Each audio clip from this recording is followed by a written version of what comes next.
In the bold and the beautiful, where love is currency and heartbreak is ritual, the eternal triangle of Ridge Forrester, Brooke Logan, and Taylor Hayes reaches a shattering breaking point.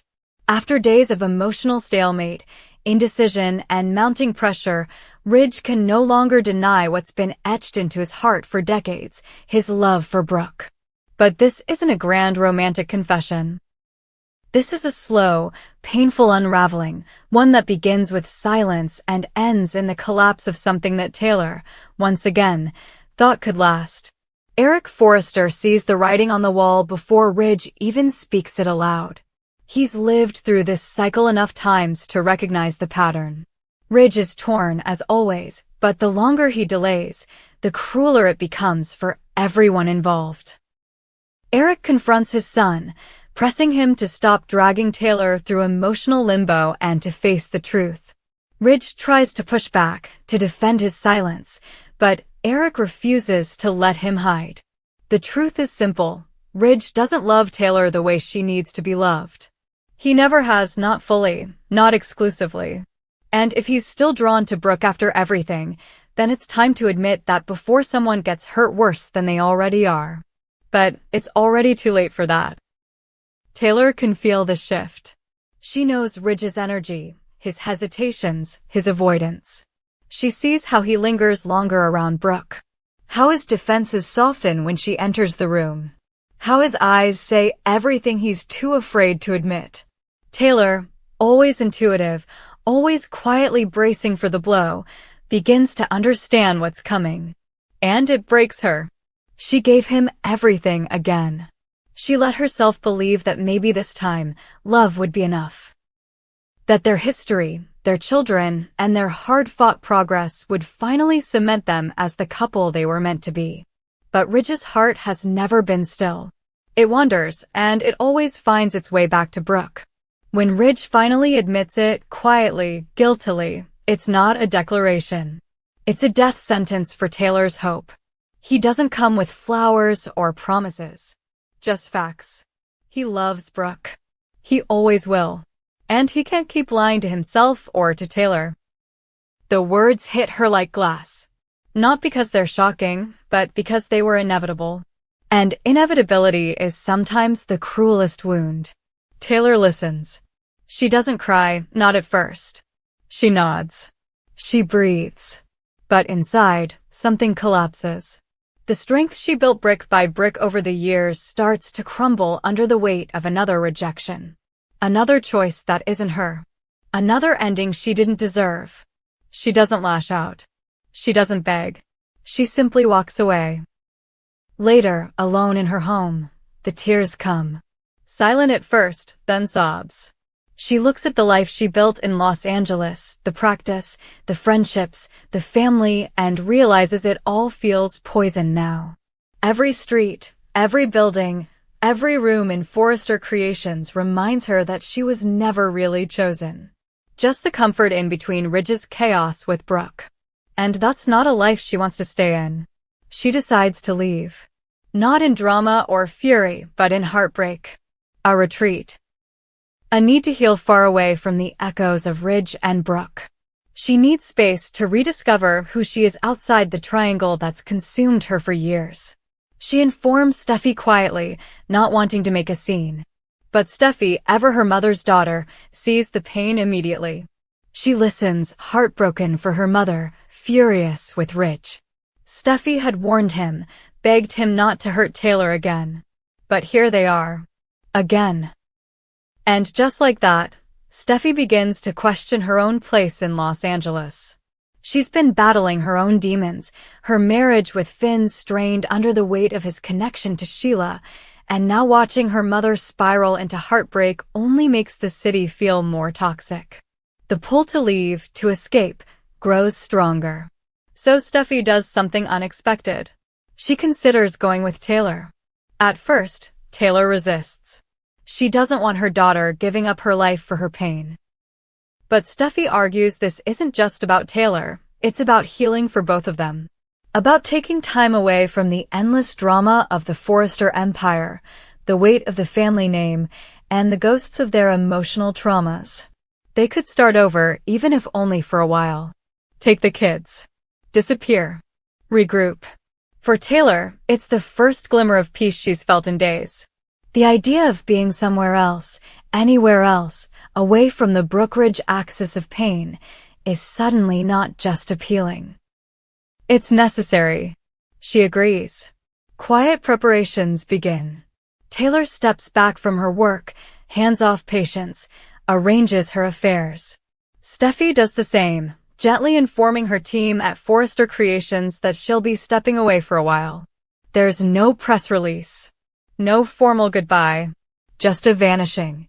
Brooke, of course, hears the news eventually. And though she won't admit it, there's guilt under her triumph. She never meant to win Ridge back this way, but some part of her always knew she would. She doesn't gloat, but she doesn't reach out either. There's nothing to say that hasn't already been felt. And Ridge, he feels the weight of what he's done. He has Brooke, yes, but it comes at a cost. He remembers Taylor's face when he told her. The way her eyes dimmed. The silence that followed. And he knows, somewhere deep inside, that part of him will always carry that wound. He didn't just break a promise, he broke a person. But Ridge is Ridge. He always moves forward. He believes in fate. In destiny. In that pull toward Brooke that's survived every detour. And so he clings to that, hoping it will justify the damage. That the right love makes all the wrong steps worth it. Meanwhile, Taylor and Steffi leave town. The city fades behind them as they head toward someplace quieter, more forgiving. Maybe a beach house. Maybe Europe. Anywhere but Los Angeles. Anywhere but where the wounds still bleed. Taylor doesn't know how long she'll be gone. She doesn't know what healing looks like yet. But for the first time in a long time, she's doing something for herself. No Ridge. No chasing. No waiting to be chosen. Just space. Steffi, beside her, is the anchor. They'll take care of each other. Rebuild together. And maybe, when they return, if they return, it won't be as women defined by heartbreak, but as women who survived it. For now, Los Angeles carries on without them. Ridge and Brooke step into another chapter, haunted by the ones they've closed. And far away, Taylor begins to remember what it feels like to be whole, not because of who loves her, but because she's learning to love herself again. Just when Ridge Forrester believes he's finally found peace beside Brooke Logan, the past comes crashing back in a single, devastating phone call. The house is quiet. Brooke is in the kitchen, preparing coffee, humming softly. Ridge stands by the window, sunlight filtering through the curtains, casting a golden glow on the woman he believes he's meant to be with finally, without interruption, without guilt.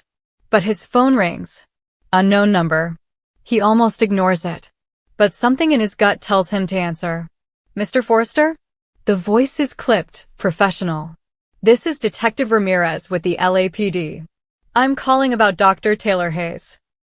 Ridge's entire body stiffens. He steps away from Brooke, lowers his voice. What about her? I'm afraid we found Dr. Hayes in her home early this morning. There was an emergency call from a concerned neighbor. No one had seen her in several days. We entered the residence and discovered Dr. Hayes unconscious. She had ingested a high dosage of sleeping pills. It appears to be a suicide attempt. The words slice through Ridge's chest like a blade. He doesn't speak. He can't. The officer continues, details swirling like static, empty pill bottles, a note left behind, medics reviving her, transporting her to the hospital. She's in critical condition, Mr. Forrester. She's on a ventilator. We don't know if she'll wake up. The phone slips slightly in Ridge's hand. He leans against the wall, breath caught between disbelief and panic. Brooke turns around, instantly sensing the shift. Ridge? What is it? He lowers the phone. His face is white. It's Taylor. She didn't leave LA. She was still here.